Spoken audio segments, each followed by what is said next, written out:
मुद्दो कित्याक काडलो पळय तो बीजेपीचोच.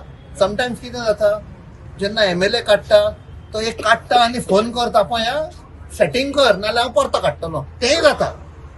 इफ तो मुद्दो तर काडलेलो on the floor of assembly, there is sanctity to that. Then why government did not act?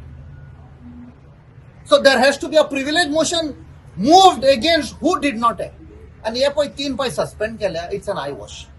आता ती पळय पंचायताची एक्स डायरेक्टर सस्पेंड केल्या. I will give you facts. गरीब लोकांची घरां मोडलेली. When they is to appeal, director of panchayat never is to care.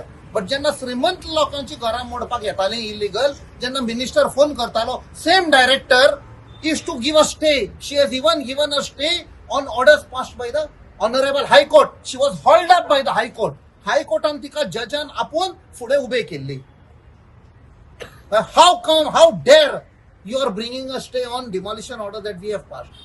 This is the thing. If High Courtaची either official could do that, she is not the, she is just one tip of the iceberg. असले खूबशे official आसा. एक्सायजान तुमकां खबर आसा जेन्ना स्मृती इराणीची case जाल्ली, देर were no excise लायसन्सीस, आनी तो एक्सायज म्हाका दिसता इट्स मिस्टर गार्ड, ताजेर प्रेशर हाडून he had to finally turn the entire thing. So हो सरकार फेल जाल्लो आसा. आयज तर चीफ मिनिस्टराक मात तरी गिल्ट फिलिंग आसा आनी कॉन्शियन्स तर आसा की इतले लोक मेले जाल्यार he should resign. There is a reason for that.